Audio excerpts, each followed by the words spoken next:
Bismillahirrahmanirrahim. Alhamdulillahirabbil alamin. Wassalatu wassalamu ala asyrafil anbiya'i wal mursalin wa ala alihi wa sahbihi ajma'in.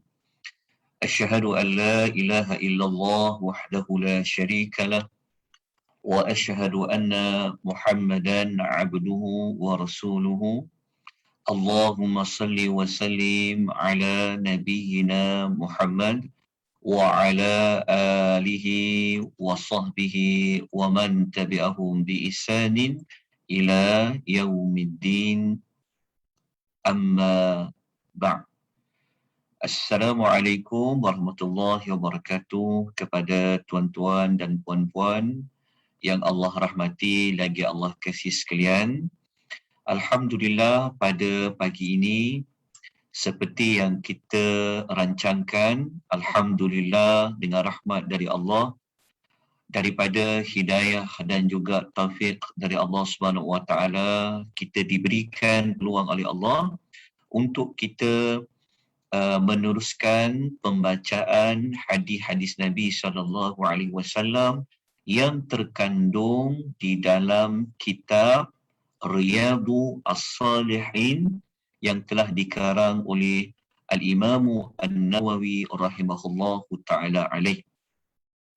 Pada pagi ini, kita akan mempelajari hadis-hadis yang terdapat pada bab yang ke-8, iaitu bab istiqamah. Istiqamah. Perkataan istiqamah kita sudah sedia maklum, kita tahu apakah itu yang dikatakan sebagai istiqamah. Sudah pasti apabila bincang tentang istiqamah, ia merujuk kepada istiqamah konsisten, sentiasa dalam mendekatkan diri kepada Allah Subhanahu wa Ta'ala. Bukanlah istiqamah ini bermakna istiqamah berada dalam perkara keburukan. Bab yang ke-8 ini, nota yang saya paparkan telah diedarkan pada tuan-tuan pada minggu yang lalu. Jadi gunakan nota yang telah diberikan pada minggu yang lalu, bab istiqamah. Jadi sesiapa rakan-rakan yang mempunyai kita jemaah Riyadhus Salihin mungkin boleh kongsikan di ruangan chat ataupun di ruangan komen FB Akademi Tadabbur Malaysia untuk tuan-tuan membantu rakan-rakan kita pada halaman yang keberapa bab yang ke-8 ini boleh ditemui. Bab ke-8 ni, kalau kita berpandukan kepada hadis Nabi, hanyalah ada 2 hadis sahaja yang berada dalam kitab Riyadhus Salihin. 2 hadis ini bukanlah memberi makna hadis tentang istiqamah ni 2 sahaja. Ya, hadis tentang perintah istiqamah, konsisten dalam buat amal ni bukanlah 2 sahaja. Tetapi yang dipilih oleh Al-Imam An-Nawawi diletakkan dalam kitab Riyadhus Salihin hanyalah 2. Sebelum kita pergi kepada bacaan 2 hadis tersebut, kita membincangkan tentang ada beberapa ayat-ayat Al-Quran yang berada dalam kitab Riyadhus Salihin seperti mana yang telah dikemukakan oleh Al-Imam An-Nawawi.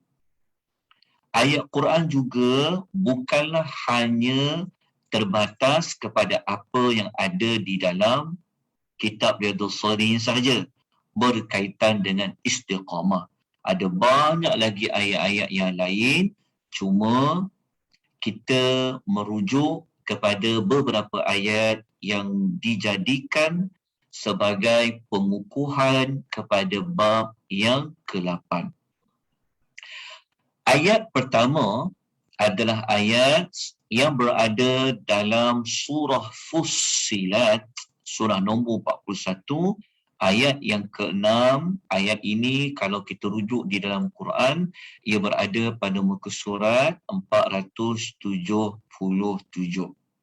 Ayat ni sebenarnya panjang, tetapi telah dipotongkan keseluruhan ayat tadi. Kita hanya menggunakan ayat yang mempunyai kaitan langsung dengan tajuk istiqamah ini, iaitu ayat yang berbunyi a'udzubillahi minasyaitonir rajim fastaqimu ilaihi wastaghfiru. Allah Ta'ala berfirman, maka hendaklah kamu tetap teguh di atas jalan yang lurus. Okey. Ayat ini Allah perintahkan kepada orang-orang yang beriman. Apa yang Allah perintahkan? Allah perintahkan kita semua orang yang beriman kena istaqimu. Maknanya kena berada teguh. Kamu tetap teguh bermakna kamu kena istiqamah.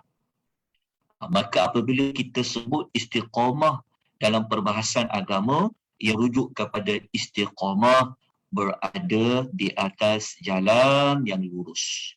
Istiqamah iltizam dengan agama Islam yang sebenar. Istiqamah iltizam dengan dengan ajaran-ajaran yang dibuat oleh sallallahu alaihi wasallam.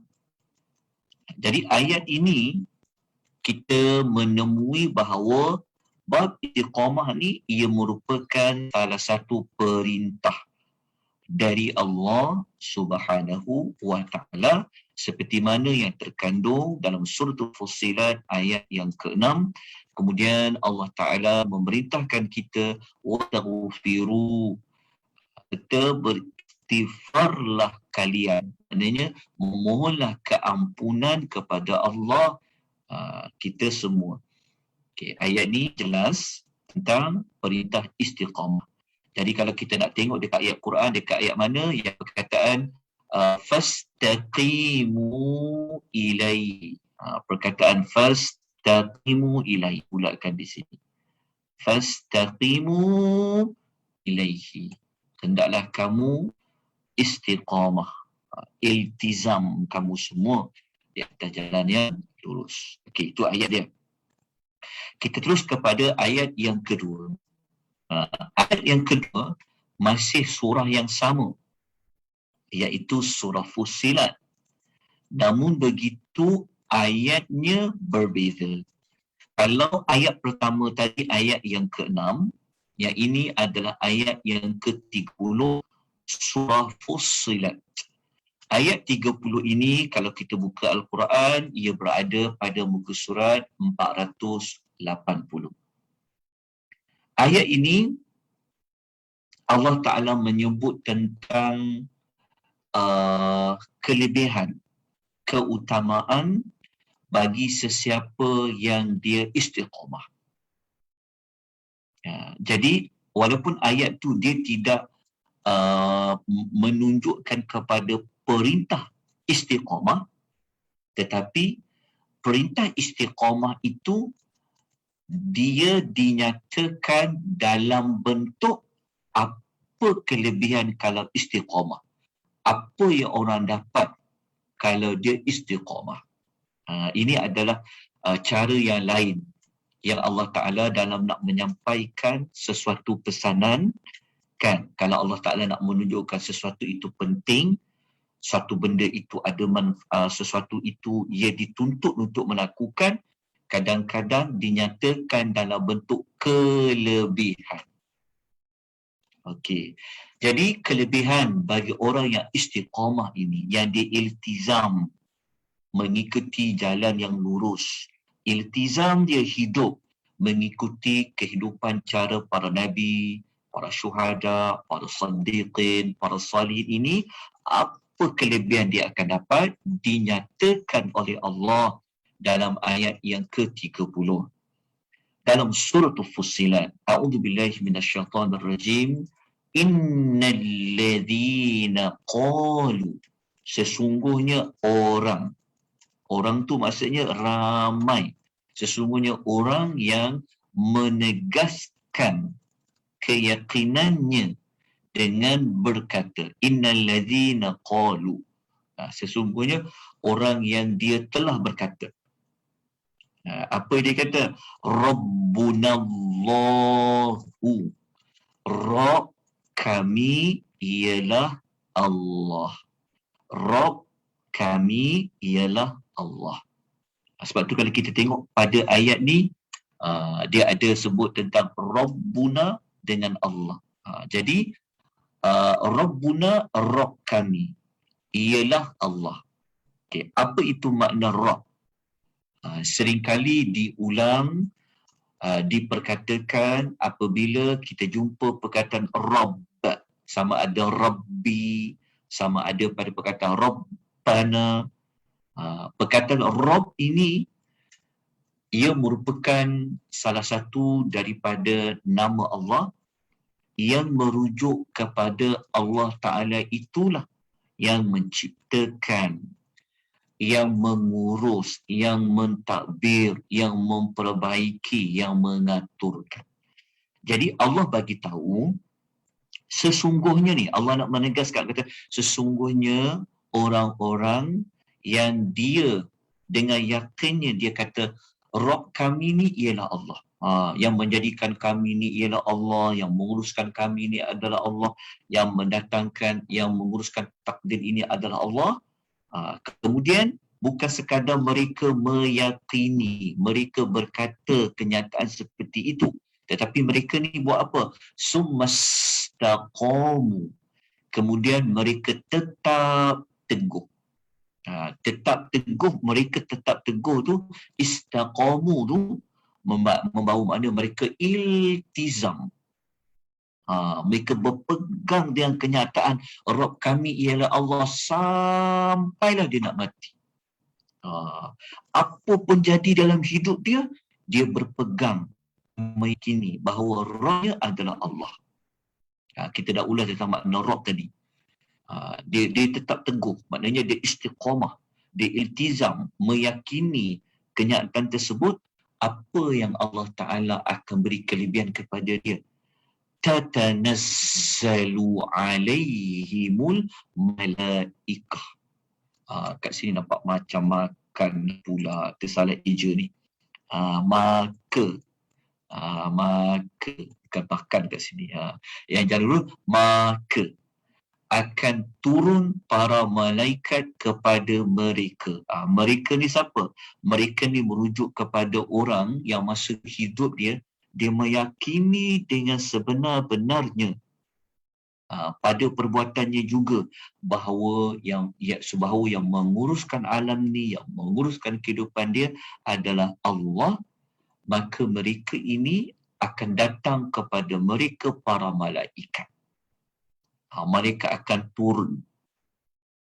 Okey, kalau kita baca tafsiran ayat nombor 30 ni, seperti mana yang ditafsirkan oleh Al-Imam Ibnu Katsir, ia merujuk, sekejap ya, saya jawab panggilan telefon sekejap.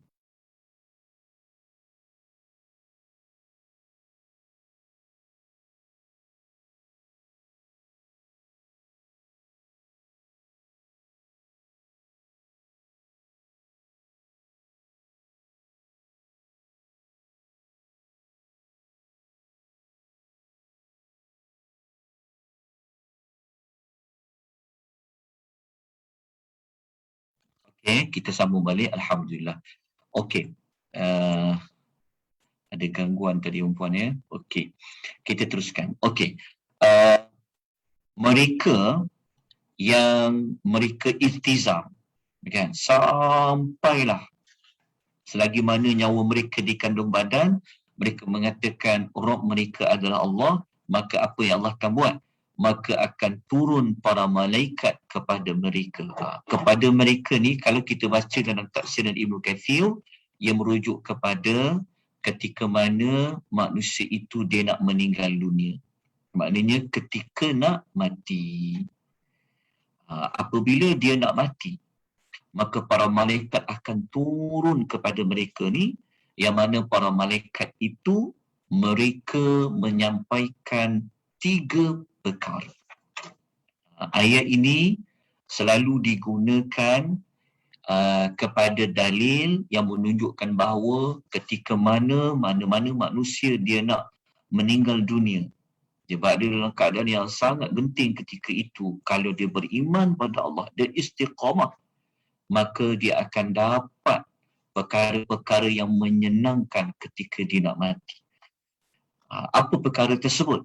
Okay. Allah mengatakan alla takhafu.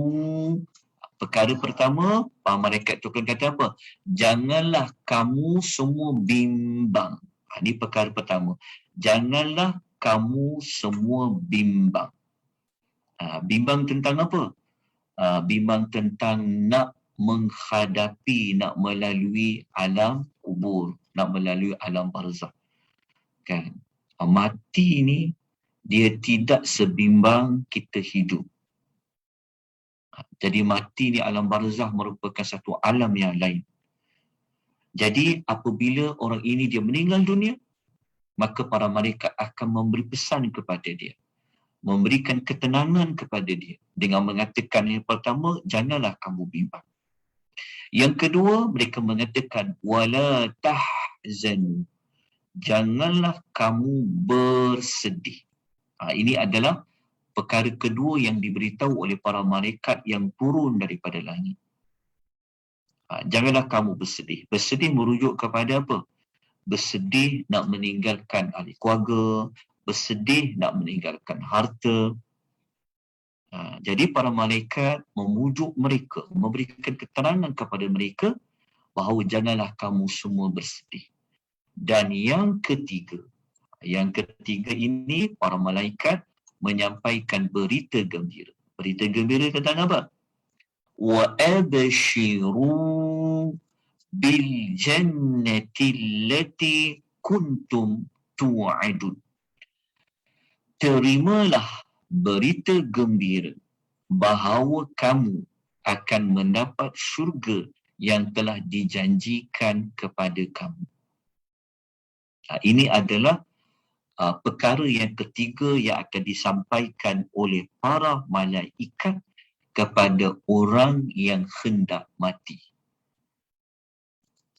Maklumat ini dijelaskan, diterangkan oleh Al-Imam Ibn Kathir di dalam tafsir Al-Quranul Azim. Jadi kalau sesiapa yang ada kitab tafsir Ibn Kathir, boleh rujuk pada ulasan Al-Imam Ibn Kathir tentang ayat surah Fussilat ayat 30. Okey, 3 perkara ini Allah Ta'ala janji akan dapat kepada siapa? Kepada orang yang istaqamu, orang yang istiqamah, yang iltizam. Iltizam dalam perkara apa? Dia mengatakan Rabbunallah, Rabbunallah. Tuhan kami, dia kata Rabb kami ialah Allah. Maknanya dia beriman, dia meyakini yang alam ini, yang kehidupan manusia ini semuanya adalah di bawah urusan takdirnya Allah Subhanahu wa Ta'ala, bukan makhluk. Semuanya kembali kepada Allah. Dan oleh kerana itulah yang membawa dia kepada mentauhidkan Allah dan sebagainya. Maka kalau dia meninggal, maka malaikat akan turun ketika sebelum dia meninggal, ketika dalam keadaan dia sedang nazak, maka para malaikat akan turun kepadanya menyampaikan 3 maklumat ini. Jadi secara tak langsung, ayat 30 ini merupakan kepada pengukuhan kepada bab yang sedang kita belajar, iaitu istiqamah. Jadi kalau kita dah belajar bab yang ke-13, ada 3 siri kita, hampir 3 minggu kita membincangkan hadis-hadis yang terkandung pada bab yang ke-13 kan, tentang banyaknya jalan boleh dapat pahala, banyaknya jalan buat kebaikan, istiqamahlah. Kalau kita memilih jalan untuk kita sentiasa sembahyang duha, kita dah belajar kan? Teruskan sampai dia kembali kepada Allah. Begitu juga orang yang suka menginfakkan, suka mensedekahkan harta dia. Dia infaklah sampailah dia kembali kepada Allah Azza wa Jalla. Termasuklah amal-amal yang lain yang telah kita sebutkan di dalam apa? Di dalam bab yang ke-13. Sebab itu kita memilih membaca bab yang ke-8 ni setelah kita selesai belajar bab tentang banyaknya ruang boleh dapat pahala, banyaknya jalan nak ke syurga tu. Tetapi walaupun kita tahu ruang itu, kita dah mula buat ataupun kita dah pun melakukannya, maka apa yang perlu kita lakukan lagi? Maka pada minggu ini, apa yang kita dapat adalah disuruh apa? Istiqamahlah kita. Terutama dalam perkara beriman kepada Allah Azza wa Jalla. Itu yang paling utama sekali. Okay, moga-moga orang yang dia istiqamah dia apa? Berjalan dia ke masjid. Kita dah belajar kan pada bab sebelum ni. Dia istiqamah. Apabila tidak meninggal, terdapat dalam ayat ni. Moga-moga dapat 3 perkara ni, maka tidak ada nikmat lain melainkan kita mendapat nikmat diberitahu oleh para malaikat dari Allah bahawa syurga yang telah dijanjikan dapat kepada seseorang yang beriman. So apabila dapat maklumat inilah, roh yang berada di dalam badan itu tidak sabar-sabar untuk dia keluar daripada tubuh badannya, untuk pergi mendapat apa yang Allah janjikan. Baik, kita teruskan dengan ayat yang ketiga. Okay, ayat yang ketiga yang dinukilkan oleh Al-Imam Nawawi adalah ayat 112 surah Hud, muka surat 234. Ayat ni di dalam Quran yang berbunyi fastaqim, maka hendaklah engkau, iaitu Rasulullah sallallahu alaihi wasallam, fastaqim, hendaklah engkau wahai Muhammad sentiasa teguh, sentiasa iltizam, sentiasa committed, consistent, kama umirta, sebagaimana yang telah diperintahkan kepada kamu. Walaupun ayat ini ditujukan khusus, pesanan ini, perintah ini kepada Nabi SAW, ia juga sebenarnya ditujukan kepada umat Nabi sallallahu alaihi wasallam. Kalau Nabi itu sendiri disuruh oleh Allah, diperintah oleh Allah untuk sentiasa teguh, sentiasa iltizam, sentiasa istiqamah, maka umatnya juga perlu mengikuti nabinya, iaitu Nabi Muhammad sallallahu alaihi wasallam, sebagaimana yang Allah perintahkan. Okey. Habis 3 ayat ni, barulah kita pergi kepada hadis yang pertama daripada 2 hadis. Hadis yang pertama ini hadis yang datang daripada Abu Amr Sufyan bin Abdillah radhiyallahu anhu. Dia kata qultu. Qultu sebenarnya dia berkata, dia bertanya. Dia tanya apa? Ya Rasulullah, wahai Rasulullah, qul li fil islami qawlan la as'alu anhu ahadan ghairaka. Okay. Seorang sahabat ni kepada Nabi, maka dia minta kepada Nabi apa? Ajarkan kepada aku ucapan dalam Islam yang aku tidak akan tanyakan kepada seseorang selain daripada engkau. Maknanya sahabat ini yang nama Abu Amarah tadi, Sufyan bin Abdillah, dia minta kepada Nabi bagi tahu dekat dia satu ucapan yang dia akan pegang ucapan. Ucapan tersebut maksudnya dia tak perlu lagi lah tanya kat siapa dah. Sebab para sahabat ini mereka manusia yang suka nak kebaikan, manusia yang mencari cepat perlu. Apa saja jalan yang boleh bawa kepada syurga, apa saja jalan yang boleh bawa mereka kepada rahmat Allah, kepada redha Allah, mereka akan ambil. Mereka nak belajar, mereka nak tahu. Kan? Jadi apabila mereka ada peluang hidup dengan Nabi, sedangkan Nabi itulah manusia yang paling tahu apa yang paling terbaik untuk umat dia, maka para sahabat ambil peluang tanya pada Nabi. Apa yang mereka perlu ucapkan. Maka Nabi SAW mengajar kepada beliau. Nabi kata, qul. Nabi kata, ucapkanlah. Amantu billahi. Aku telah beriman kepada Allah. Sumastaqim. Kemudian Nabi kata, istiqamahlah engkau.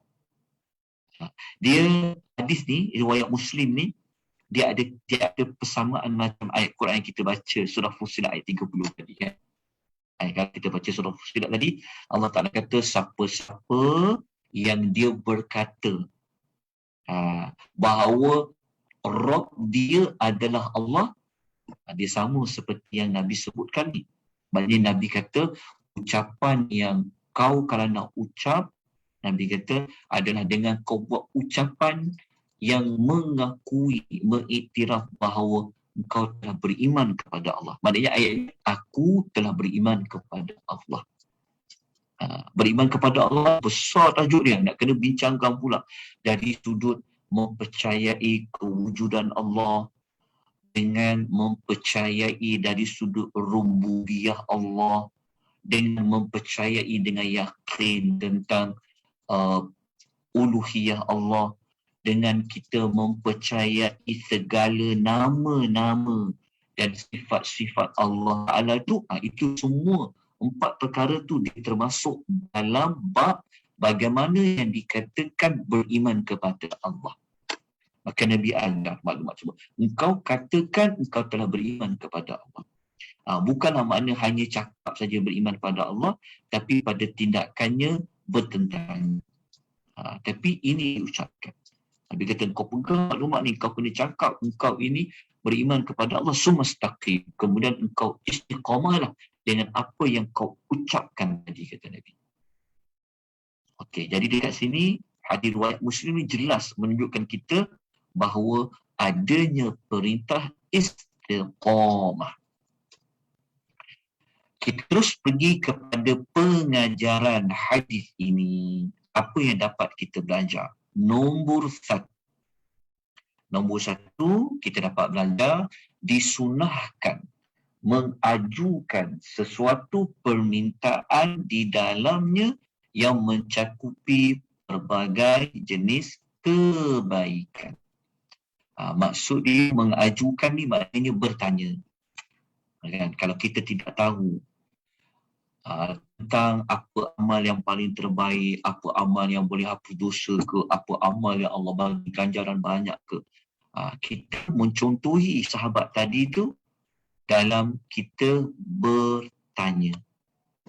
Kan? Tanyalah. Okay.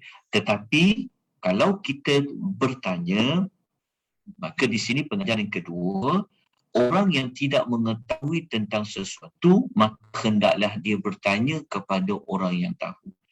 Pengajaran 1 dan 2 ni dia ada kaitan.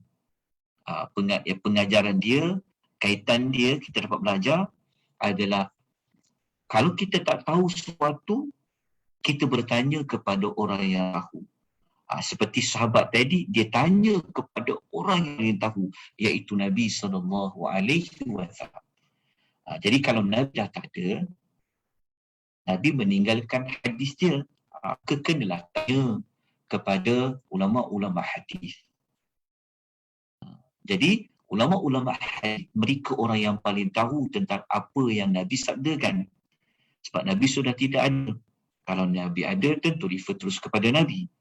Tapi di situ belajar bahawa kalau kita tidak tahu sesuatu, maka kita bertanya kepada orang yang tahu.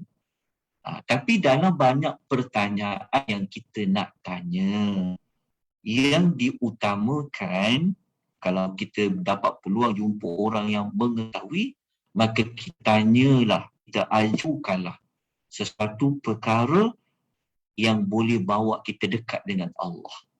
Kalau kita jumpa mana-mana alim ulama kan, orang yang bagus-bagus, yang banyak ilmunya, kita ambil kesempatan. Bukan sekadar bertanya khabar saja ke, bukan sekadar, kita ambil peluang, bersembang tu tanya. Kan, mungkin kita tanya, saya ni dah tua, apa yang saya boleh buat, saya ada harta banyak ni, saya ada begini, saya ada begini, tanya.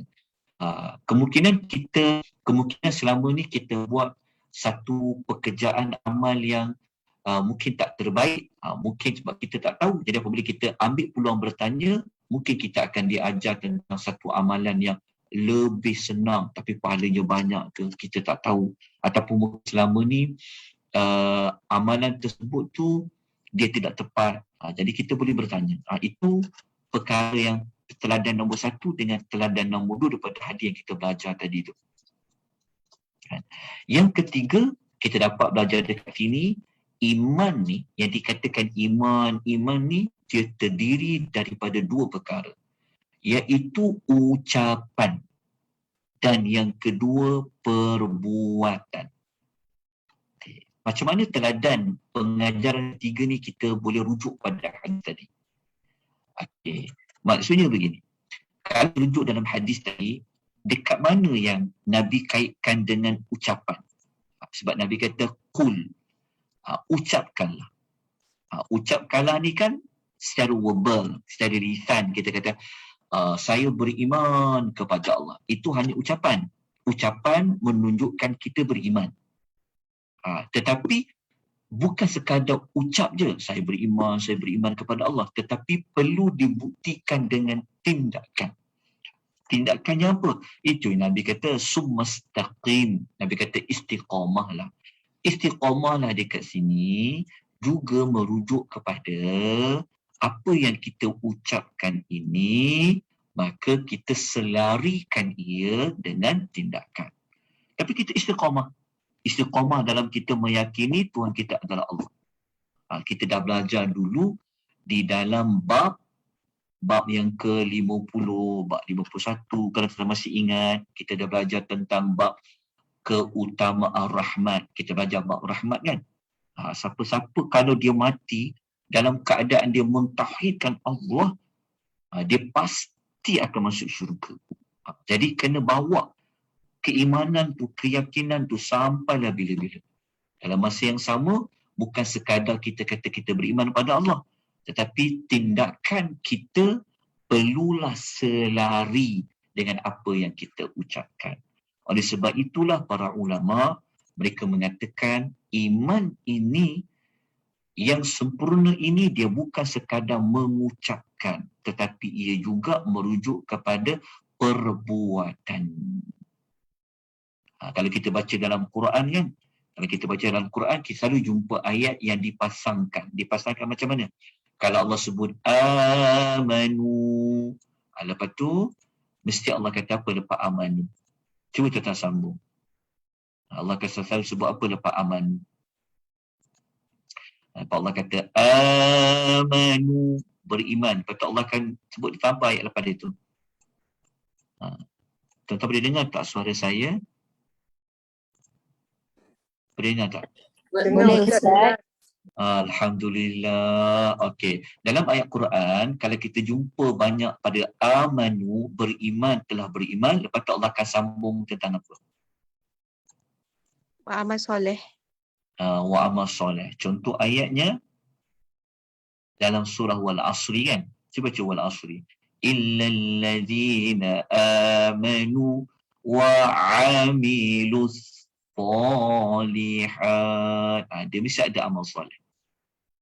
Kenapa dia ada dan buat amal soleh? Amal soleh adalah perbuatan. Imanah. Waktu beriman saja tidak cukup.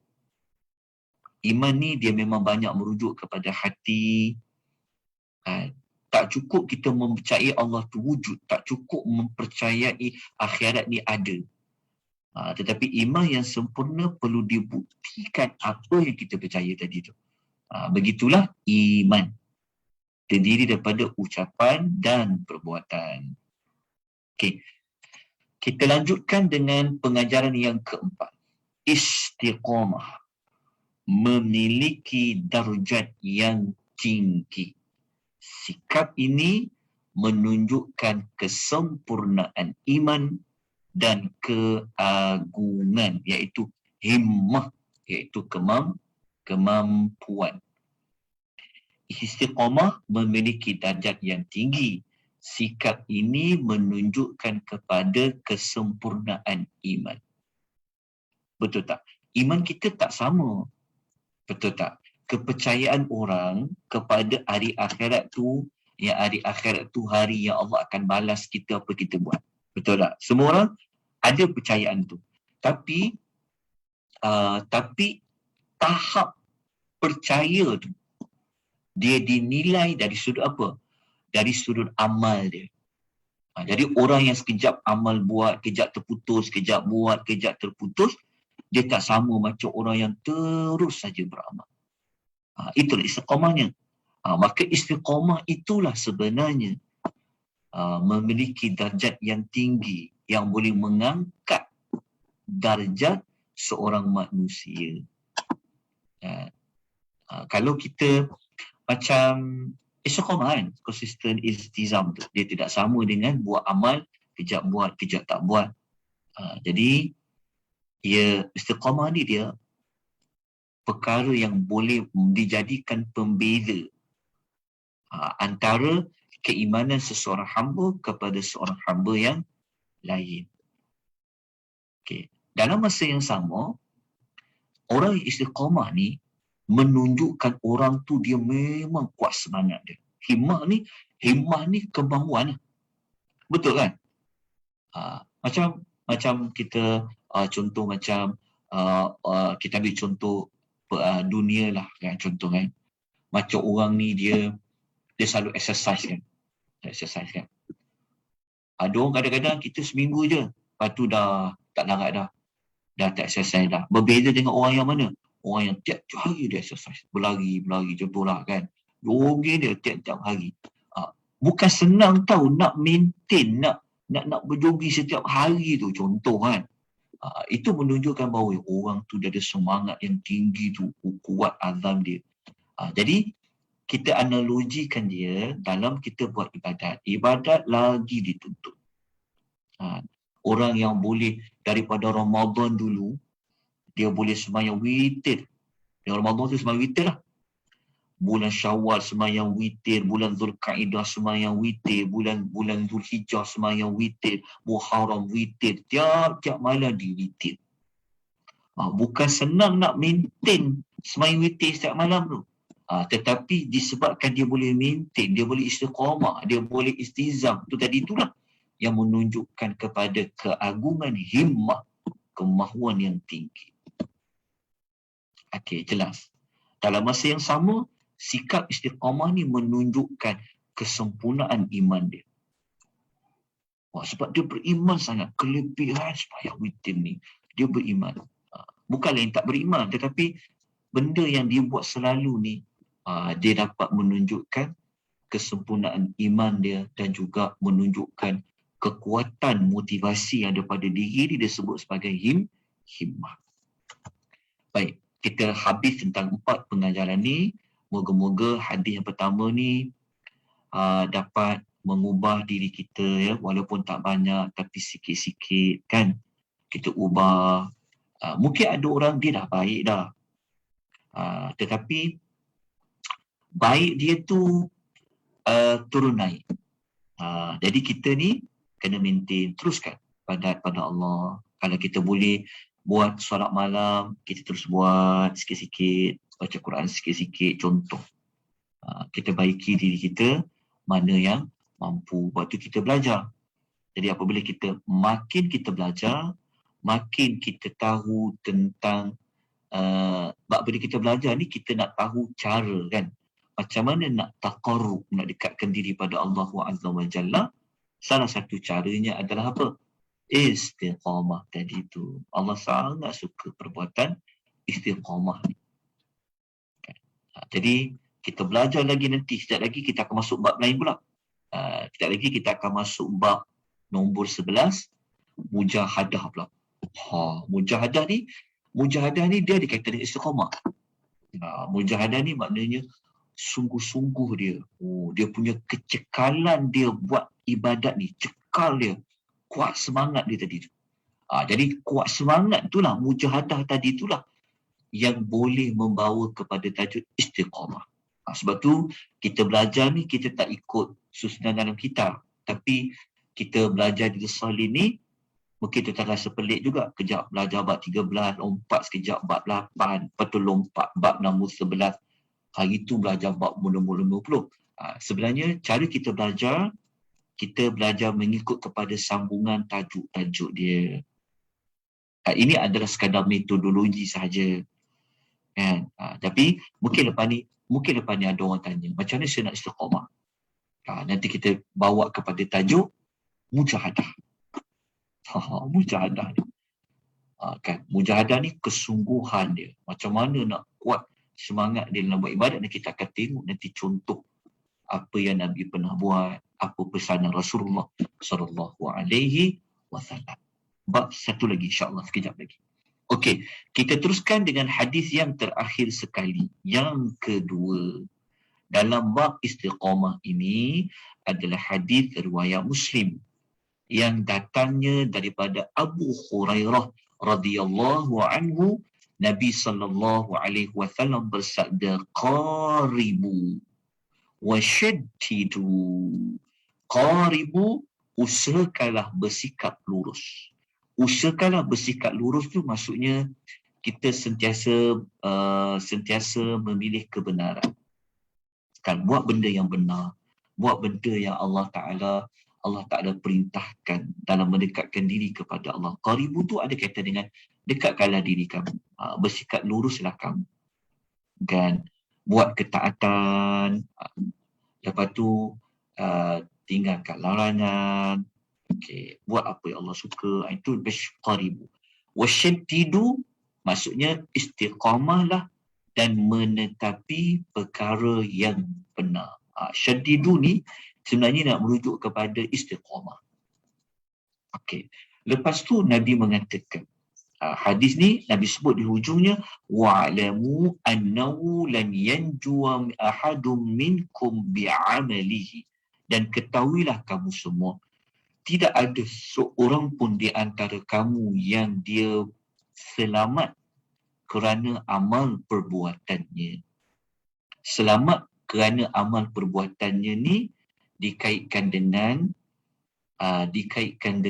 kalau kita nak Allah jauhkan kita daripada neraka, Allah nak masukkan kita dalam syurga ni, bukan terselamatnya kita daripada neraka, Allah masukkan kita dalam syurga bukan kerana amal. Nak bagi tahu. Lepas tu para sahabat, mereka macam agak terkeliru lah kan, tentang apa Nabi sebut ni. Mereka tak jelas. Sebab Nabi kata tidak ada seorang pun. Sebab dalam hadis dia kata, Nabi kata lan yanjua ahadum minkum. Jadi para sahabat bertanyalah, para sahabat bertanya, ya Rasulullah, walau anta, dia tanya, engkau pun ya Rasul termasuk di dalam orang yang tak akan selamat ke kerana hanya semata-mata melakukan amal? Maka Nabi kata, wala ana, termasuk juga aku, kata Nabi. Tetapi Nabi memberikan penjelasan yang berikutnya. Macam manakah sebenarnya jalan boleh terselamat daripada neraka, Allah masukkan ke dalam syurga? Nabi mengatakan, illa ayyataghammadani Allahu birahmatin minhu wa fadlin. Nabi kata, hanya sahaja melainkan Allah meliputi diriku dengan rahmat dan juga kurniaannya. Kat sini ejaan dia agak salah sikit teknikal ni kan. Kurnia itu di dua, kurniaannya.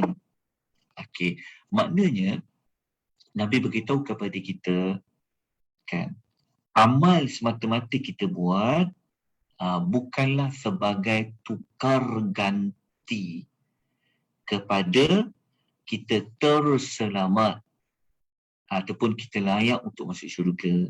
Tetapi orang yang masuk syurga, Allah jauhkan dia daripada neraka, sebenarnya adalah bergantung kepada rahmat Allah, bergantung kepada kurniaan dari Allah.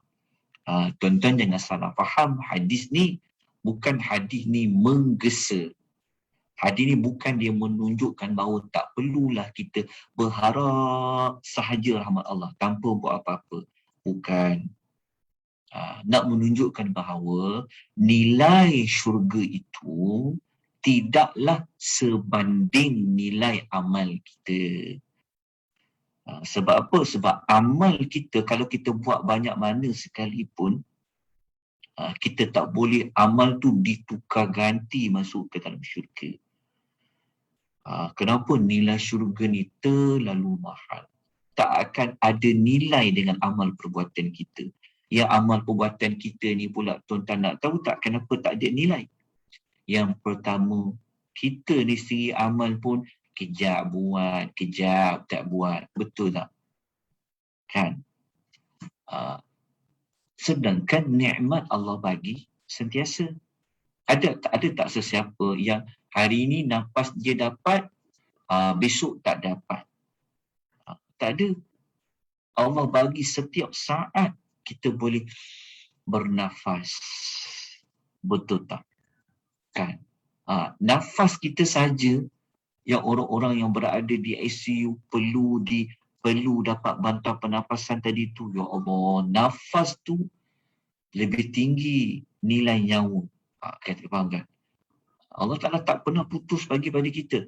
Tetapi itu menunjukkan kalau kita buat amal, nak balas segala apa yang Allah kurniakan pun tak terbalas dah. Apatah lagi nak dibandingkan dengan nilainya syurga. Okey, supaya tidak faham lagi, salah faham lagi tentang hadis ni bukan dia tak suruh kita beramal. Kita kena beramal. Sebab tu kita baca bab nombor 13 tempoh hari. Ada banyak jalan nak buat amal. Nak buat amal bentuk macam mana? Amal yang kita buat tu mestilah kerana Allah. Apabila kita buat amal tu kerana Allah, ikut cara yang Allah kehendaki, maka layaklah dia dapat rahmat Allah. Apabila dia dapat rahmat Allah dari amal tadi, syurgalah dia. Jadi jawapan dia, amal soleh kita adalah penyebab kepada mendapat rahmat Allah. Rahmat Allah itulah yang menjadi penyebab kita masuk ke dalam syurga. Allah selamatkan daripada api neraka. Okey. Hadis ni sebenarnya bab utamanya kita nak cerita kat mana? Kita nak cerita tentang wasaddidu istiqamah. Okey. Hadis ni. Okey, kalau kita sentiasa istiqamah, sentiasalah dapat rahmat Allah. Nanti kita akan belajar ada satu bab lain. Dia ada kaitan dengan tadi istiqamah juga. Yang bab Nabi kata kalau kau buat satu amal, janganlah kau push diri tu. Kau paksa diri tu buat, lepas tu kau putuskan. Faham tak? Jadi katanya istiqamah. Macam kita kan, punya semangat nak buat amal ni. Sembahyang sampai berpuluh-puluh rakaat. Lepas tu dah rasa bosan, dah rasa macam penat, dah tinggalkan.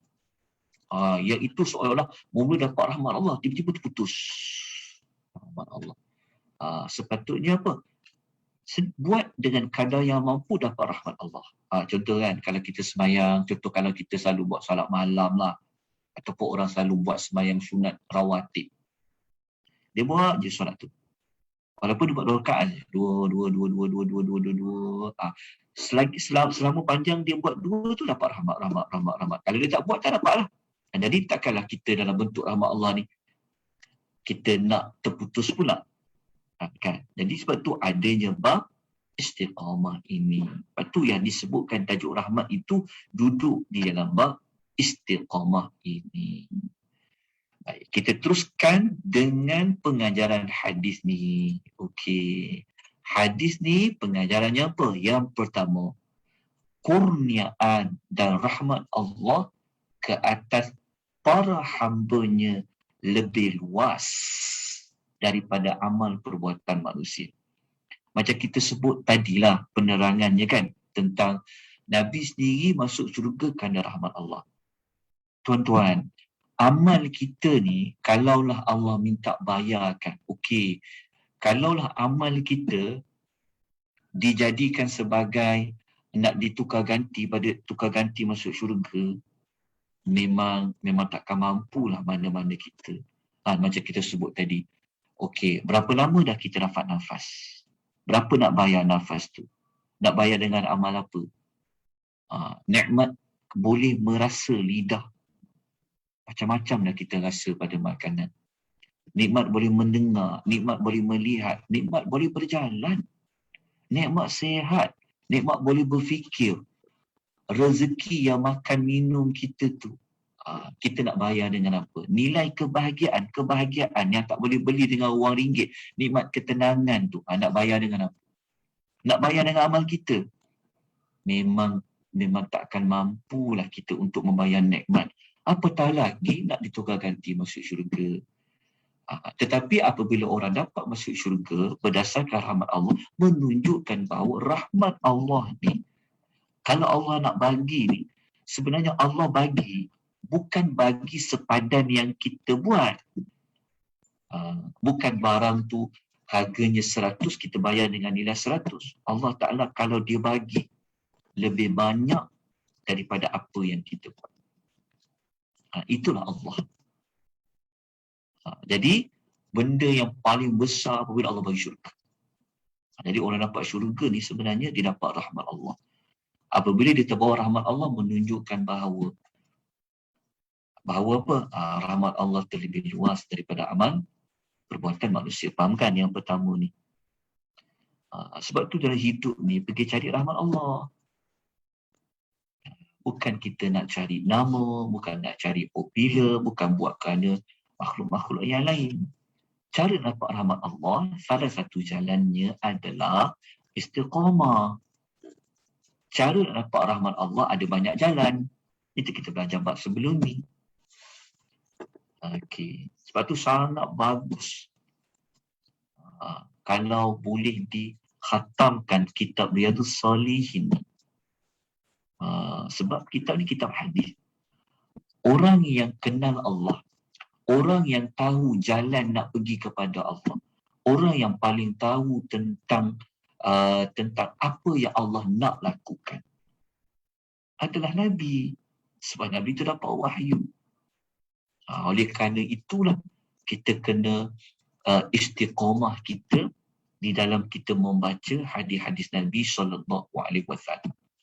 Dan alhamdulillah dengan rahmat Allah, Jumaat pagi kita ambil ruang untuk membaca hadis-hadis Nabi. Kerana hadis-hadis Nabi ni adalah merupakan jalan, merupakan panduan kepada kita macam mana kita nak pergi kepada rahmat Allah. Okey. Yang kedua kita dapat belajar. Di sini kita dapat belajar hadis ni memberi bimbingan mengenai bagaimana cara nak mendapat kebaikan, iaitu dengan beristiqamah. Ini saya nak ulang tadi pun sebenarnya. Tuan-tuan, kita dalam apa dia kata, istiqamah ni, dia lain nilai dia dari sudut kuantiti. Berbeza kan? Kuantiti tu faham kan? Ada orang, dia baca satu hari, satu muka surat dia Quran. Tapi setiap hari dia boleh baca. Baca. Dia tak terputus. Ada orang, sekali semangat, satu juzuk satu hari. Habis dia. Lepas tu dia tak baca dah Quran. 2 bulan dia tak baca.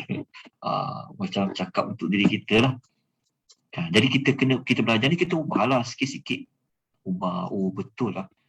Selama ni cara kita salah. Kita mungkin kejar banyak tapi terputus. Dengan macam tu. Istiqamah dia. Jadi kita dapat belajar lah. Rupa-rupanya benda yang dibuat secara konsisten tu, itu merupakan cara kita nak dapat kebaikan. Kebaikan yang paling utama apa adalah rahmat Allah Subhanahu wa ta'ala. Tanpa berlebih-lebihan dan tidak pula meremehkan. Buat dia dalam keadaan apa yang kita mampu. Sebab tu agama ni, Allah bukan suruh kita kita buat ibadat ni dalam bentuk sampai kita membosankan. Ibadat ni dia buat ikut kadar kemampuan. Tapi paling penting apa? Istiqamah. Nanti kita akan belajar. Lagi banyak kita belajar, lagi banyak kita boleh ubah. Kita akan dapat tahu cara nak pergi dekatkan diri pada Allah. Bukan tahu sekadar kita tahu tentang apa dia jalan dia, tapi kita juga boleh baiki cara kita beramal. Cara kita beramal. InsyaAllah kita doakan, kita doa pada Allah, semoga Allah berikan kita ruang, Allah bagikan kita peluang untuk kita dapat mempelajari hadis-hadis Nabi, yang hadis-hadis inilah yang bimbing kita, yang bagi petunjuk kepada kita cara kita nak dekatkan diri kita kepada Allah Azza wa Jalla. Baik, kita habis untuk bab yang ke-18 tentang istiqamah. Ada 2 saja. Ada 2 lagi. Maaf, tertinggal 2 pengajaran. Okey. Yang berikutnya adalah, tidak sepatutnya seorang hamba dia tertipu oleh amal perbuatannya sehingga dia hidup hanya berdasarkan harapan tanpa takut. Inilah yang menyebabkan dirinya terjerumus ke dalam kebinasaan, iaitu ujub. Iaitu ujub ni, istilah Arab ujub ni adalah dia merasa kagum terhadap amalnya. Okey, maknanya macam ni. Kalau kita buat sesuatu amal, okey, sepatutnya kita tidak boleh optimis dengan kita macam ni. Macam kita solat kan, contoh kalau kita buat, macam kita semayang, kita, aku ni selalu sembahyang duha, contoh kan. Ada orang, dia fikir, aku sembahyang duha ni, aku layak aku masuk syurga ni. Dia ada orang dia buat amal, dia fikir macam tu. Dia fikir tentang, dia rasa macam, sebab apabila kita kata, aku selalu sembahyang duha, aku mesti layak masuk syurga. Kalau kita ada perasaan macam tu, kita seperti ada perasaan kita ni bagus dalam buat amal. Sepatutnya kita buat amal tu, kita kena iringi perasaan kita rasa tak cukup. Sepatutnya kita buat amal bukan dengan kita merasa cukup dah aku buat ni. Dia kena macam rasa aku kurang lagi ni, tak cukup lagi ni, kena buat lagi ni. Sebab kita tahu amal kita tu Allah terima ke, Allah tolak ke. Lepas tu kita tidak tertipu dekat amal tu, seperti kita belajar hadis tadi. Amal tadi bukanlah merupakan kepada penyebab yang orang tu dia boleh masuk ke dalam syurga. Macam kita baca hadis tadi. Sebab Nabi pun cakap macam tu. Nabi tu sendiri dia menerangkan tentang dia tu sendiri pun dalam dia buat amal pun dia menyebutkan dia pun tak layak masuk syurga. Kalau bukan kerana rahmat dari Allah Azza wa Jalla. Ini menunjukkan apabila kita rasa macam kita tak layak, macam kita rasa kena buat lagi ni. Apabila kita rasa macam tak cukup, kita rasa macam kurang, kita akan buat.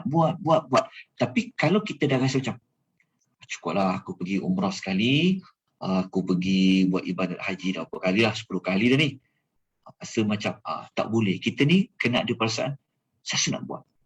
Saya rasa macam ada kekurangan, kurang macam tu. Okey, jelas tentang maklumat ni.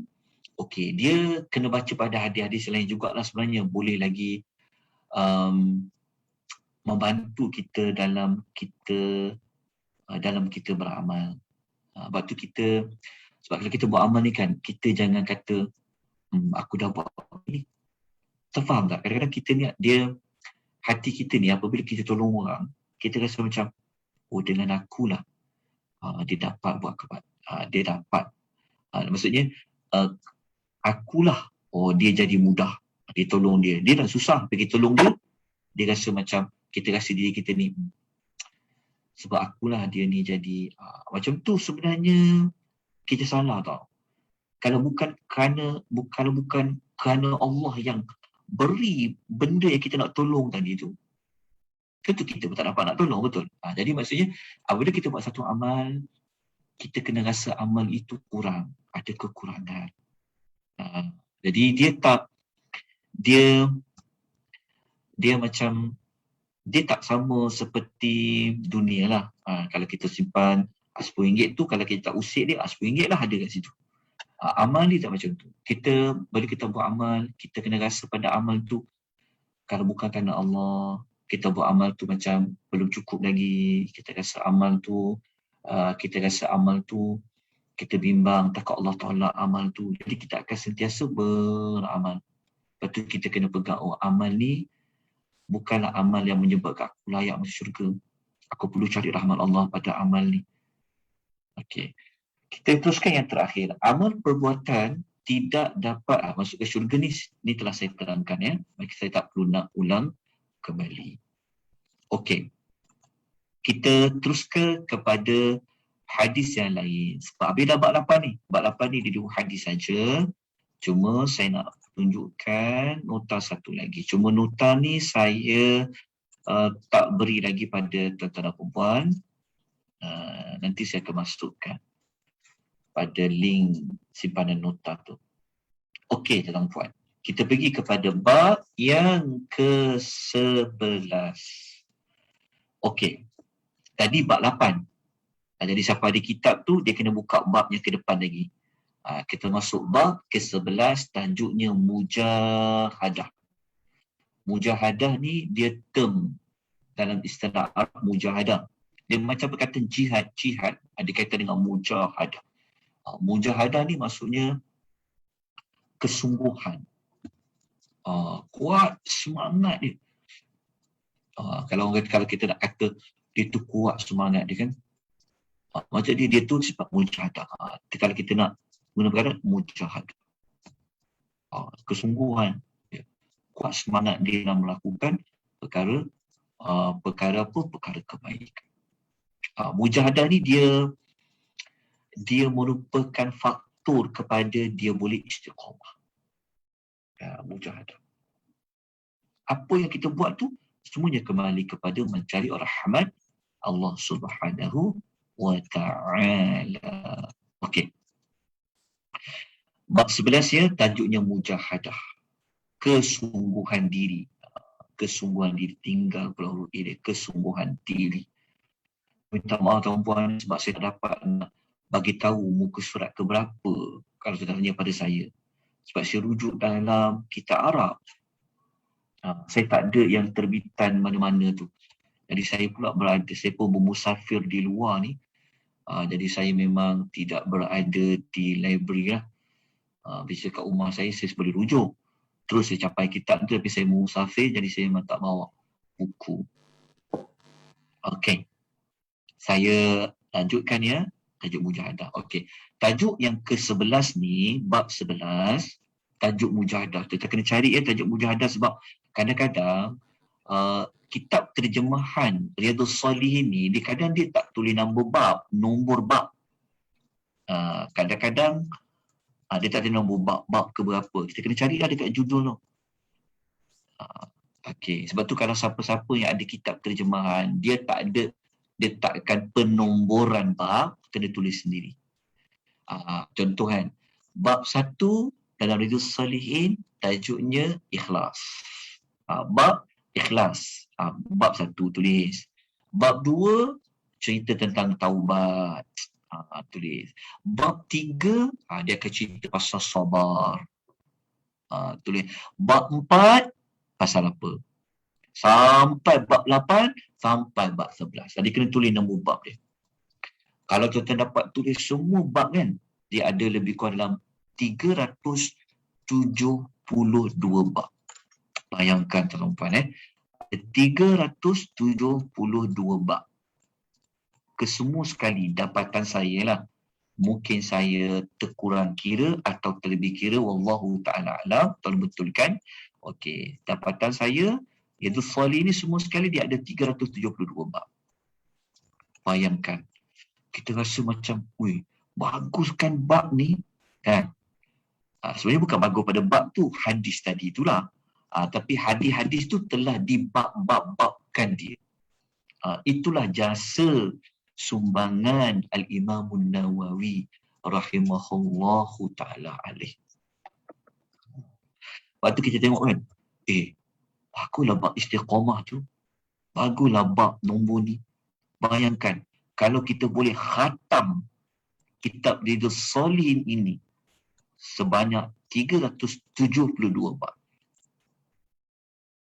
Macam mana hidup kita tu? Kan kita ada satu panduan yang lengkap. Sepatutnya Riyadhus Shalihin ni kita dah baca dari kita muda kan. Masuk dalam silibus mengaji, belajar sambung.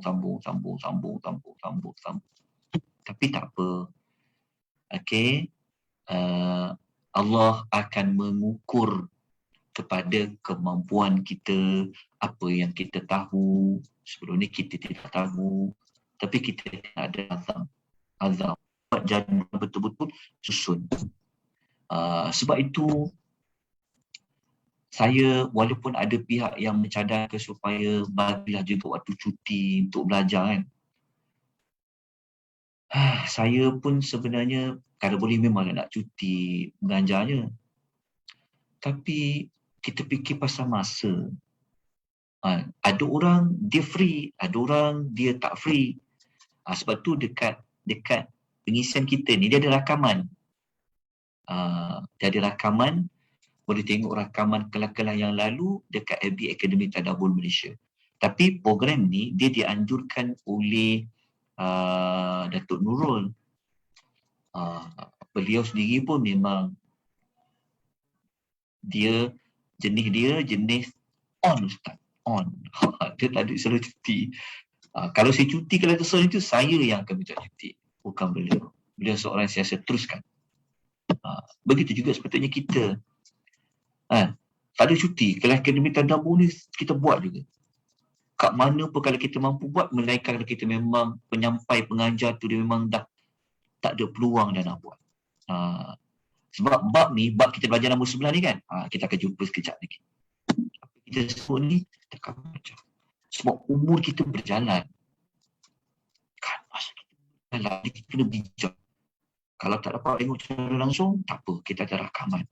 Sebab tu nota kita cuba sediakan juga, supaya kita boleh print, memudahkan pembelajaran terhadap perempuan. Tapi kalau ada kekurangan juga, mohon ampun dan maaf lah. Okey, dapat ya bab tadi, saya bagi masa ulang ni supaya sempat cari bab tadi. Okey, moga-moga jumpa ya bab yang ke 11 ni. Dekat ruangan chat ada. Dah jumpa dah, alhamdulillah. Okey. Sebelum tu saya jawab ada soalan ya, ada bertanya. Doa supaya kita tetap hati istiqamah ke ada? Kalau kita ambil doa dalam Quran, dia ada doa yang dalam surah Ali Imran tu. Okey, ataupun kalau siapa yang ada mengikuti kelas doa-doa yang terbaik dalam Quran, boleh rujuk semula. Doa yang Rabbana la tuzigh qulubana ba'da idh hadaitana. Okey, saya sebutkan. Rujukan ayatnya ada dalam surah Ali Imran, muka surat nombor 50, ayat nombor 8. Ayat nombor 8 surah Ali Imran, muka surat nombor 50, surah yang ketiga. Akan jumpa dekat situ doa Rabbana la tuzigh qulubana ba'da idh hadaitana. Itu pun salah satu doa istiqamah. Doa kita minta pada Allah jangan palingkan, tukar hati kita ni setelah Allah bagi hidayah kepada kita. Kita tak nak mula-mula dah okey dah nak berubah, dah nak berhijrah. Tiba-tiba kita bimbang juga. Jadi kita minta pada Allah jangan palingkan hati kita setelah Allah berikan kepada kita hidayah. Okey. Kalau kita nak amalkan doa yang dibaca oleh Nabi SAW, doa yang Nabi selalu baca tentang Rabbana ya mukallibal qulub sabbit qalbi ala dinik, yang membolak-balikkan hati, setatlah hati kita dalam agama. Kalau tak boleh, baca bahasa Melayu je. Doa ni tak mesti kena baca dalam bahasa Arab. Baca doa bahasa Melayu, doa minta Allah istiqamah kan. Buatlah dalam bahasa kita apa kita faham. Ya Allah, ya Hayyu, ya Qayyum kan. Kau tetapkanlah hati aku ni ya Allah, kuatkanlah hati aku ni ya Allah, untuk aku buat amal-amal soleh, jaga iman aku ya Allah. Minta. Boleh. Doa dalam bahasa Melayu. Okey. Okey, kejap Okey. Kita terus pergi kepada hadis. Okey. Ada kitab ni dia kata ada 17 hadis. Okey. Sengat. Okey, tak apa. Okey, hadis bab 11 ni, dapatan yang saya rujuk dalam kitab Arab tu dia kata 16. Okey, kalau dia kata 17 tu, mungkin ada pecahan dia. Mungkin ada macam, wallahu a'lam, kalau macam Datin Liza kot kata kat sini kan, ada 17 hadis. Okey. Yang dapatan saya ada 16 hadis. Nanti kita tengok sama ada saya terlepas pandang ke, ataupun nanti dia setengah buku ni, kitab ni kadang-kadang dia pecahkan nombor tu. Kadang-kadang ada pecah. Tak apa, nanti kita rujuk. Okey. Sama ada 16 ataupun 17 hadis. Okey. Kita pagi ni saya nak terus pergi kepada hadis pertama. Okey. Dia ada ayat Quran. Tapi ayat Quran tu nanti kita baca pada minggu depan. Kita terus pergi kepada hadis yang pertama. Bab yang ke-11 ni. Okey. Cuma nota ni saya minta maaf, saya tak sempat nak melayar di dalam Google Drive. InsyaAllah. Nanti saya percepatkan. Ya. Okey. Hadis yang pertama ni adalah hadis riwayat Al-Imam Al-Bukhari. Hadis sahih. Hadis ni datangnya daripada Abu Hurairah radhiyallahu anhu. Nabi SAW bersabda. Okey, kita baca dulu hadis ni, kita fahamkan. Lepas tu nanti kita nak cari perkaitan dia.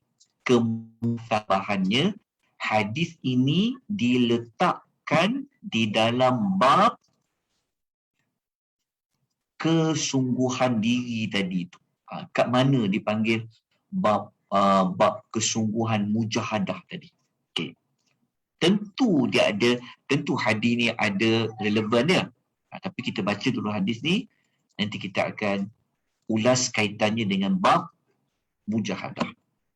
Maksudnya, kalau kita nak nasihat dekat orang supaya kau kena rajin buat ibadat, kau kena sungguh-sungguh, kau kena kuatkan azam, kan? Kita boleh guna hadis-hadis dalam bab ini. Okey, hadis pertama adalah hadis yang Nabi SAW bersabda. Okey, tetapi dalam sabda Nabi ni, Nabi sebut Allah Ta'ala berfirman. Bukan. Sabda Nabi SAW yang Nabi cakap, Nabi kata, yang mana Allah Ta'ala telah menyebutkan bahawa sesiapa yang memusuhi seorang waliku. Okey. Nabi sampaikan apa yang Allah wahyukan, yang Allah wahyukan kepada Nabi SAW itu adalah tentang Allah Ta'ala nak kata. Apa yang Allah Ta'ala kata? Allah Ta'ala bagi tahu sesiapa yang memusuhi seorang waliku, maka sesungguhnya aku isytiharkan perang terhadap orang yang bermusuh dengan waliku. Okey, faham hadis kan? Okey. Siapa tu wali Allah? Kita akan belajar lepas. Kemudian Allah Ta'ala berfirman lagi. فَقَدْ آذَنْتُهُ بِحَرْبٍ. Okay, Allah kata, وَمَا تَقَرَّبَ إِلَيَّ عَبْدِي بِشَيْءٍ أَحَبَّ إِلَيَّ مِمَّا افْتَرَضْتُ عَلَيْهِ. Okay, Allah memberitahu, hamba-Ku, okay, tidaklah mendekatkan diri kepadaku dengan melakukan sesuatu yang aku sukai berbanding apa yang telah aku fardukan ke atasnya. Okey. Mudah je nak faham. Okay. Saya ulang semula. Okey. Perkara pertama, Allah bagi tahu siapa-siapa yang bermusuh dengan wali Allah, Allah akan lawan orang tu. Dia mengisytiharkan perang dengan Allah. Okey. Kemudian hadis ni dia menjelaskan siapa tu wali Allah. Okey. Dalam masa yang sama, kita dapat belajar tentang macam mana cara nak dekatkan diri kepada Allah. Cara dia Allah bagi tahu. Yang pertama betul yang pertama. Yang pertama adalah Allah kata, hamba-Ku tidaklah mendekatkan diri kepadaku dengan buat sesuatu yang aku lebih sukai. Okey, yang lebih aku sukai berbanding apa yang telah aku fardukan ke atasnya. Maknanya nak dekatkan diri kepada Allah ni ada banyak jalan. Okey, ada banyak jalan. Okey. Cara yang Allah sangat suka adalah buat apa yang Allah wajibkan, yang Allah fardukan. Faham tak? Yang pertama ni. Maknanya kita dalam hidup ni, kita nak dekat diri Allah kan, jadi banyak cara. Cara dia buat yang wajib. Dia dalam agama ni kan dia ada yang wajib, dia ada yang sunat. Betul kan? Ada sembahyang fardu, ada sembahyang wajib. Ada puasa fardu, ada puasa yang wajib. Ada sedekah wajib, ada sedekah sunat. Kan? Dua-dua tu jalan bawa dekat pada Allah. Jadi dalam banyak-banyak yang dia buat, Allah Ta'ala sangat suka kalau dia buat apa yang Allah wajibkan. Maksudnya, siapa yang buat apa saja yang Allah fardukan, yang Allah wajibkan dia buat, Allah sangat suka kepada hamba tu. Okey, fahamkan dulu. Okey. Lepas tu, Allah Ta'ala terangkan lagi. Okey, Allah Ta'ala terangkan lagi. Hamba-Ku, Allah kata, wala yadhalu 'abdi yataqarrabu ilayya bin nawafili hatta uhibba. Hamba-Ku sentiasa mendekatkan diri kepadaku dengan mengerjakan amal-amal sunat sehingga aku mencintainya. Okey, kat sini ini adalah amalan yang kedua. Cara nak dekatkan diri kepada Allah, dia buat amal-amal sunat. Dia buat amal-amal sunat. Allah tak wajibkan pun. Tapi dia pergi ria dia nak buat. Dia sungguh-sungguh dia nak buat juga. Okey. Maknanya macam ni. Jalan kita nak pergi kepada Allah adalah buat apa yang Allah wajibkan. Allah wajibkan, sembahyang wajib dia buat, apa, dia tunaikan zakat, dia puasa wajib dia. Buat yang wajib ni, Allah Ta'ala dah suka dah. Faham kan?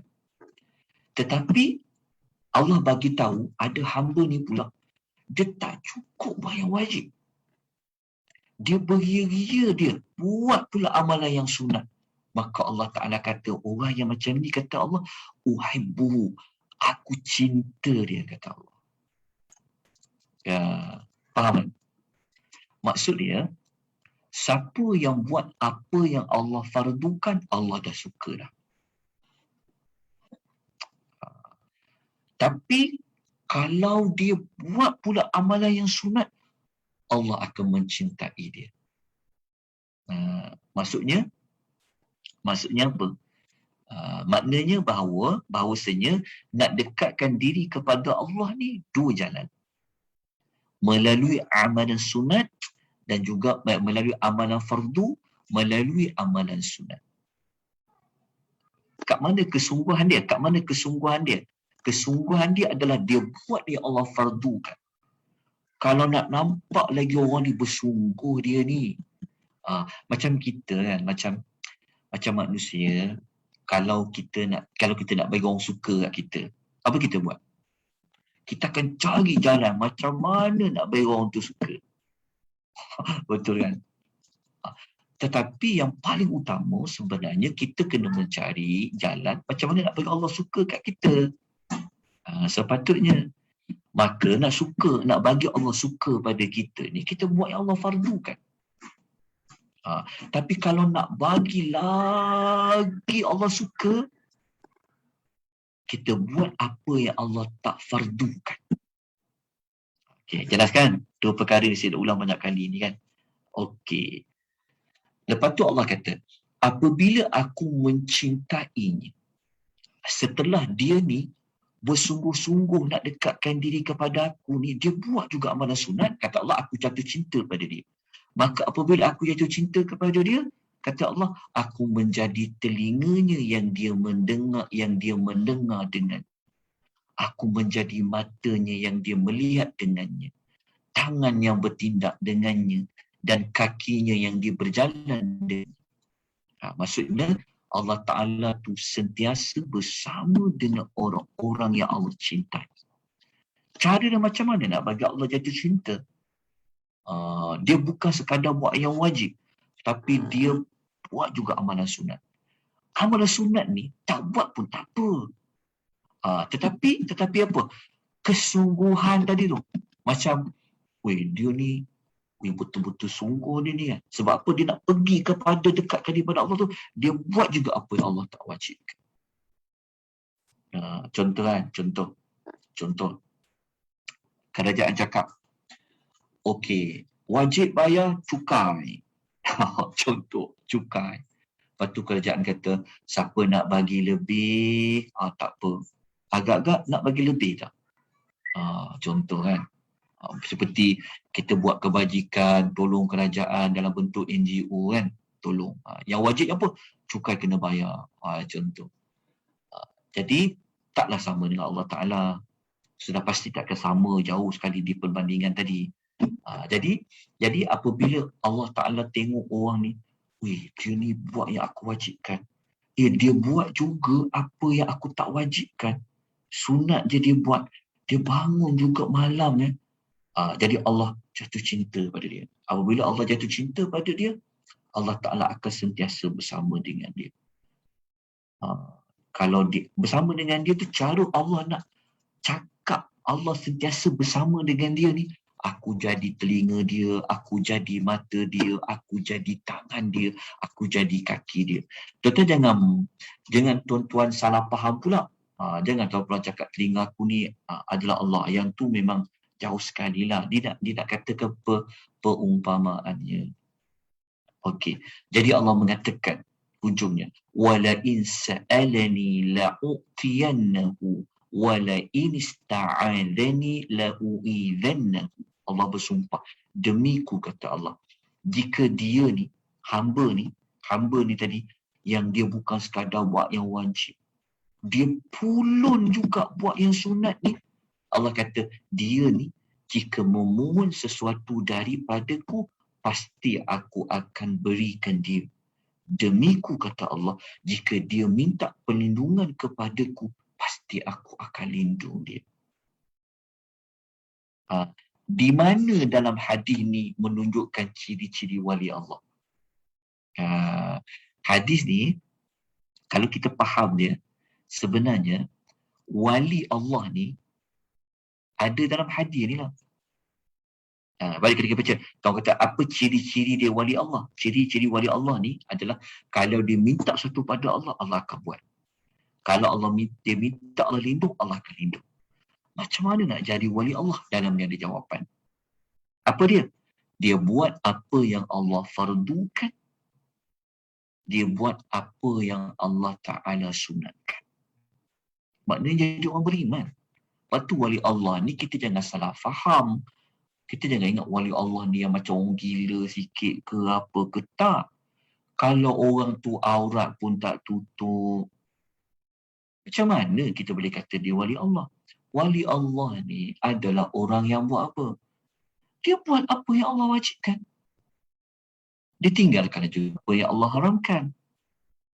Kalau dia nak up lagi, kalau dia nak lagi dekat lagi dia dengan Allah Ta'ala, nak naik lagi darjat dia, dia buatlah benda yang Allah Ta'ala sunatkan. Jelaskan kat sini. Jadi dekat mana hadis ni yang dikaitkan dengan mujahadah? Mujahadah tu dari sudut dia buat apa yang Allah fardukan. Bukan senang tau. Nak buat apa yang Allah fardukan. Kalau tak ada mujahadah, tak ada kesungguhan tu, keazaman tu.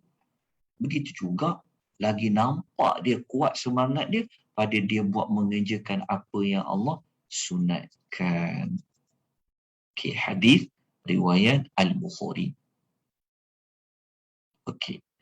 Jadi kita, kalau tuan nak belajar tajuk khas pasal wali ni dalam Riyadhus Shalihin, dalam Riyadhus Shalihin ni ada satu tajuk khas tentang keramat wali-wali. Dia panggil tajuk kemuliaan para wali. Ada tajuk yang khas dalam Riyadhus Shalihin. Itu kita kena baca bab yang lain lah. Okey. Siapa nak jadi wali Allah? Buat apa yang Allah fardukan. Buat dengan penuh kesempurnaan. Tinggalkan apa yang Allah haramkan. Lepas tu dia buat apa yang Allah sunatkan. Tinggal apa yang Allah makruhkan. Dia boleh jadi wali Allah. Jadi ketika tu, siapa-siapa yang membenci wali Allah Ta'ala tu, dia memusuhi wali Allah Ta'ala tu, Allah isytiharkan perang pada dia. Siapa dia tentang antara wali Allah di zaman Nabi? Nabi itu sendiri. Itulah wali Allah. Siapa lagi selain pada para Nabi? Para sahabat. Para sahabat tu adalah wali Allah. Sebab tu ramai orang duk pergi cari contoh wali-wali Allah yang jauh-jauh zaman dia dengan Nabi. Tapi tak ramai orang mengkaji tentang para sahabat. Sebenarnya para sahabat ni wali Allah. Sebab tu. Sebab orang yang paling kuat azam dia, committed dia, nampak kesungguhan dia dalam buat kepada fardukan, ada para sahabat. Yang committed buat apa yang Allah sunatkan. Hidup dia memang untuk Islam, memang untuk Allah, adalah para sahabat. Nanti baca bab yang khas tentang bab karamah tu. Ada dari Shalihin. Lepas tu saya kata sangat bagus dibaca kitab dari Shalihin ni. Dipelajari dia. Istiqamah. Kalau anak kita, kalau kita boleh hadiah di kitab dari Shalihin, carikan guru untuk dia. Maknanya kalau kita nak ajarlah, bukan kata cukup. Maknanya Shalihin ni dia banyaklah membantu di dalam kita dekatkan diri pada Allah Azza wa Jalla. Okey, kita tengok kepada pengajaran hadis ni apa ya. Okey, kita dah pukul 12. Kita tengok pengajaran dia. Okey, pengajaran hadis nombor 1 apa? Okey, bahayanya jika melawan wali-wali Allah. Sama ada dalam bentuk kita menyakiti wali Allah tu atau kita membencinya. Sebab apa? Sebab kali wali Allah ni dia berdoa pada Allah, doanya mustajab. Okey. Maka siapa sahabat-sahabat Nabi yang doanya mustajab? Ramai. Doanya mustajab. Ada sahabat Nabi meninggal, arasy Allah bergegar pun ada tuan-puan. Sebab tu studilah. Buatlah kajian tentang para sahabat Nabi. Ikutlah macam mana mereka beribadat pada Allah. Mereka ni lah orang-orang yang akan jadi teman kita sebaik-baik dalam syurga. Kita banyak tengok contoh manusia yang dekat dengan kita. Betul lah, guru kita, alim ulama, betul. Memang kita ikut mereka. Tetapi mereka ni dibandingkan dengan zaman generasi awal, tak sama. Sebab tu kita kembali kepada zaman salafus salih. Okey. Yang kedua, melaksanakan amalan yang wajib harus didahulukan daripada buat amal yang sunat. Okey. Melaksanakan yang wajib kena diutamakan dulu daripada buat amalan yang sunat. Sebab hadis tu kata tadi, kan Allah Ta'ala kata, tidak ada mana-mana amal yang aku disukai banding dia buat apa yang aku fardukan. Maknanya buat yang fardu dulu, lepas tu baru buat yang sunat. Jangan sampai kita mengutamakan yang sunat, kita meninggalkan yang fardu. Itu salah cara dia. Yang ketiga, penyebab mendapat kecintaan Allah, nak dapat cinta Allah ni adalah dengan mendekatkan diri kepada Allah. Caranya macam mana? Buat amalan-amalan yang Allah sunahkan. Itu cara dia dapat cinta Allah Subhanahu wa ta'ala. Yang keempat, taqarrub, iaitu mendekatkan diri kepada Allah dapat dilakukan dengan buat segala perkara yang wajibkan dan sunat. Seperti yang kita ulas tadi itulah. Lepas tu nak dekat diri Allah ni tak perlu bayar. Dekat diri Allah Ta'ala ni bukan kena yuran. Duduk kat mana-mana pun boleh dekatkan diri pada Allah. Dekat diri pada Allah tu, ya Allah, Allah ni maha mendengar, Allah maha melihat. Jadi, buatlah amalan Allah wajibkan. Itulah jalan kita nak dekatkan diri kepada Allah. Lepas tu buat apa yang Allah Ta'ala sunatkan. Okey, faham kan keempat-empat pengajaran ni? Kita lanjutkan lagi dengan pengajaran lain. Dah habis 4 dah. 4 je. Lepas tu dia terus hadis nombor 2. Okey, saya berhenti di sini untuk pengisian kita pada pagi ni. Kita baru sempat membaca 1 hadis daripada 16 hadis pada bab yang ke-11. InsyaAllah daripada 16 hadis bab nombor 11. Jadi kalau tuan-tuan nak cepat lagi faham hadis ni, nak baca lagi kepada buku tu dia boleh baca ke semua 16 hadis tersebut. Nanti minggu depan kalau kita dapat bersama sekali lagi pada minggu depan, kita sambung pada hadis yang kedua. Kita alhamdulillah kita dapat setiap pada pagi Jumaat kita jadikan ruang ni untuk kita membuktikan kita cinta kepada Rasulullah sallallahu alaihi wasallam, kan? Diperintahkan kita memperbanyakkan salawat dan salam kepada Nabi. Maka kalau kita baca hadis Nabi, tentu kita akan bersalawat kepada Nabi. Sebab apa? Sebab kita kan apabila kita baca hadis Nabi kan kita cakap sabda Nabi sallallahu alaihi wasallam. Itu kan ada salawat dan salam. Sabda Nabi sallallahu alaihi wasallam kita harus sebut. Jadi moga-moga Allah menambahkan, memberikan kita lebih jalan, nampak lagi jalan macam mana kita nak dekatkan diri kepada Allah, macam mana laluan kita nak dapat rahmat Allah, laluan kita nak pergi syurga Allah Subhanahu Wa Taala, kita dapat baiki amalan yang baik kepada lebih baik, kepada amal yang utama kepada lebih utama. Ya, kita dapat susun aturkan. Moga-moga itulah sebenarnya objektif kita belajar hadis Nabi ni, bukan sekadar nak baca saja, tetapi nak dijadikan sebagai panduan dalam kita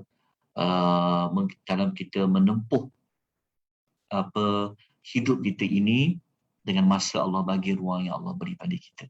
Baik, saya tengok soalan dekat bahagian chat. Okey. Kalau saya mungkin tak sempat nak buka mana-mana persoalan tuan-tuan ya, kerana ada urusan yang perlu diselesaikan sebab saya berada jauh daripada Kuala Lumpur. Jadi musafir ni memang banyak waktu yang perlu diambil. Jadi saya minta maaf banyak-banyak kepada tuan-tuan dan puan. Tak apa, soalan tu nanti boleh tinggalkan ataupun boleh tanya pada ruang yang lain lah. Terima kasih kepada Datuk Nurul di atas penganjuran kelas kita pada pagi ini. Okey. Semoga Allah memberikan ganjaran balasan yang terbaik kepada penganjur kita. Semoga Allah juga memberi ganjaran kepada tuan-tuan dan puan-puan. Ya, insya-Allah. Ada kekurangan, kelemahan, saya mohon ampun dan maaf ya. Okey. Aqulu qawli hadza wa astaghfirullahal azim. Wabillahi taufiq wal hidayah. Wassalamualaikum warahmatullahi wabarakatuh. Waalaikumsalam. Jazakallah Ustaz. Terima kasih Ustaz. Assalamualaikum.